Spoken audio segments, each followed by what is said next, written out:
I Can Read Music by Joanne Martin. This is volume 1, and there is also a volume 2.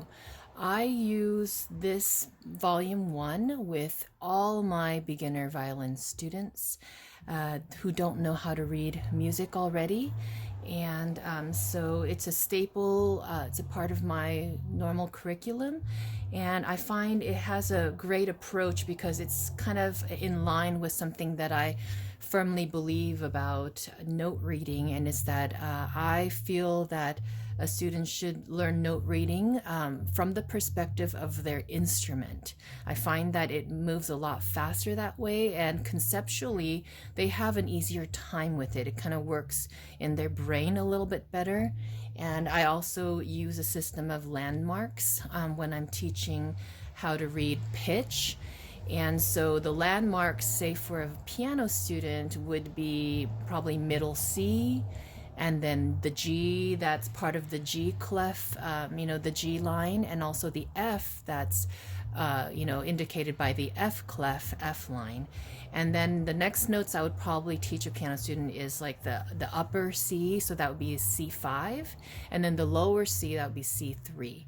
So that way we know the middle C, which is C4, and then we know C3, C5, and then we also have the treble clef and the G clef markers, the G line and the F line, and they're kind of spread out so that you can you have a landmark that's nearby to most of the notes they're learning in the beginning.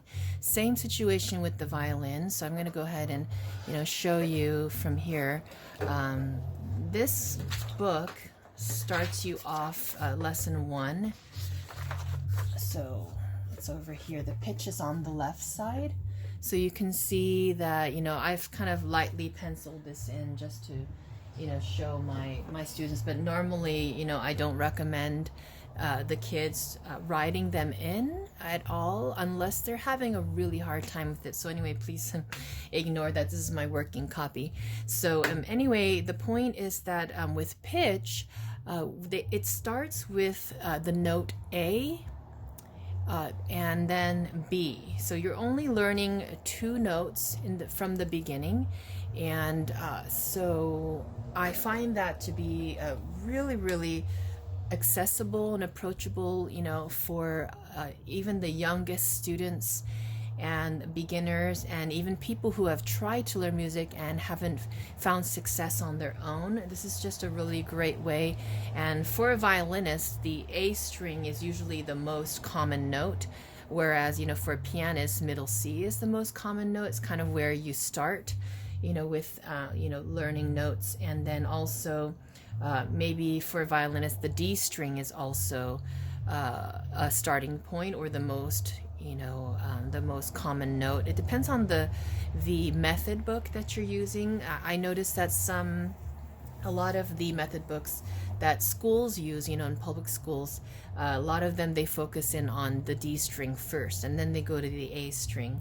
But I normally like to start on the A string. It's also for more practical reasons, because the bow arm is a little more comfortable on the A level than trying to elevate the arm and go to the D level. So anyway, going back to the pitches, I like the fact that it starts on the most popular note for the violin, on the A, and for the most part in the beginning all the notes stay on the A string. And one really important thing about this book that I really love is that it splits up the topics of pitch and rhythm. And this is wonderful because I think that learning to read music is a very big task. Some people learn it very quickly like a language, but some have a very hard time with it. So there's such a big range as to my students' abilities. So it's wonderful that we can break it down and they can just focus on one or the other. And it's really easy to put them together in the end. But in the beginning, it's so important to keep things simple and isolated and learning things one at a time, so that these skills and this knowledge becomes really, really deep rooted and in the correct way. So I teach this book very separately. I'll give them a pitch assignment. I'll say pitch lesson 1 through 8, and then maybe they won't have a rhythm assignment that week. And then maybe next week we'll do rhythm 1 and 2, but we'll be on pitch, 10 through 15. So I treat this kind of like as two different books. And what I do is I teach this book without the instrument first. I make them learn the entire book without even touching the violin at all. So they really love this book. Some of them, they take this book on trips in the car, and they just love to just do it. They sit down, they get cozy and curl up with the blanket, and they just do these. So I will be showing you my method on how I teach this.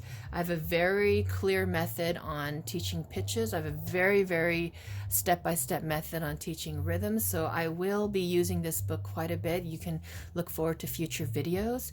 But today's purpose is just to give you a little teaser and a little bit of background, and also a short tour of the book. So, you can see how every time you learn something new, it's introduced up here at the top. For the rhythm, what's new here is the quarter note and the half note, so it's introduced up at the top. You can see some of my pencil markings here. I put those in as I'm talking to my students, and so it's just I add a few things in as I'm going through. So you can kind of see that lesson 2, it's still the same two notes. It's A and B, but it's in different combinations. So later on, after we've learned the whole book, then they go and take their instrument, they play it. It's just really good to just learn how to read music from left to right and keep it flowing and keep it steady. So this is why they stay on the same two notes, and hopefully they're really sinking in at this point. Same here, quarter notes and half notes. Lesson 3, it's still quarter notes and half notes, and I don't know if you noticed, but they keep changing the time signature here. For lesson 3 pitch, they have introduced a new pitch. So they always tell you what the name is. The technical name is called C sharp, and how to play it on your violin. You put your 2 on A. That means you put your second finger, 1, 2, on the A string. So 2 on A means A2. And then so here's our old friends here. The A we learned in the previous page, and the B we learned, and now we're adding C sharp. So we're taking our old friends and we're adding one new friend. So that's kind of how that works. So, it takes you all the way through. I'll just kind of skip through a little bit. See how we're still on the A string. So we're learning everything on the A string, A, B, C sharp, D. And then they're mixing it up a bit just to keep you on your toes. You can see by now they've introduced the 8th note here and rests, quarter note rests. And I'm just going to jump forward. So now you can see that we've learned A string notes and E string notes. So I use A as a landmark. I make my students memorize that backwards and forwards. I also make them memorize the G clef G line. So inside the belly of the treble clef, inside the belly of the G clef is this line. So they need to recognize a note that sits on that line. We will see it later on. So it just keeps mixing up A string and E string notes. So here's our E string, E. So I make them memorize this A is a landmark, this E is a landmark. And then from there you can figure out these other notes. So let's say we forgot what that is right here. So we're going to go E, F with a sharp F sharp. And then this space right here is a G, and this is A. So E, F, G, A. So if you just use your alphabet going up and you forgot that note, if you know this note, you can just use from E, you can figure out the rest. So that's the use of landmarks when reading pitch. They start to introduce ties and the dotted half note here, and so what's different and what's the same between these two. So then we get to the faster rhythms. The kids just love these rhythms. They're a lot of fun. I use a rhythmic method that's kind of silly and kind of special because I think it helps them memorize what they actually sound like, so that it kind of stays with them for quite a while. I will go over that in a future video. So you can see on this side now we've kind of gone to the lower notes. Now we know the D string notes. I'll show you some more here. They're kind of mixing things up. See how we have D string notes here. This is D, right? And so if this is a landmark, then you can figure out these notes in comparison to the D or in comparison to the A. So anyways, we're going to keep going. It goes up to lesson 50. So now we're kind of mixing up these notes here. We have dotted quarter notes. We have eighth notes that are individual eighth notes, and then the eighth notes that come in pairs. We also have eighth note rests.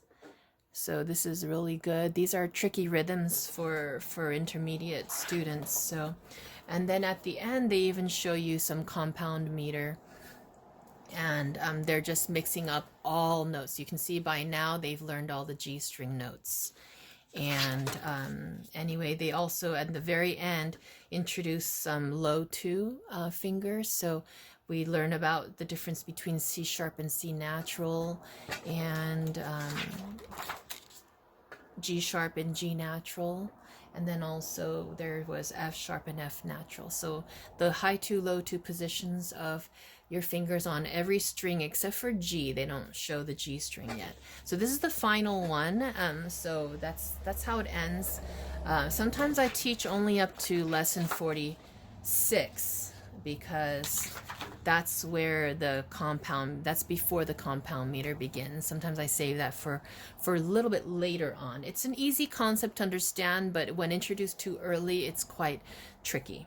Yeah, so then the pitch, it changes over here on lesson 48 and shows you the low two notes over here. So anyway, just a quick review of this book. It's just super easy to use. It's wonderful. I highly recommend it. And I do this on the side. So, they might be learning, some beginner pieces. So there's the applied side of the violin, just working on their posture and their finger placement and the bowing, just learning all those basics. But at the same time, especially when they're young, a 30-minute lesson might be a little bit, difficult to hold their attention. So if you split it, 15 minutes, or 10 minutes, 20 minutes, you can do a little bit of this and then some actual playing, and that kind of breaks up the time and it keeps their attention going.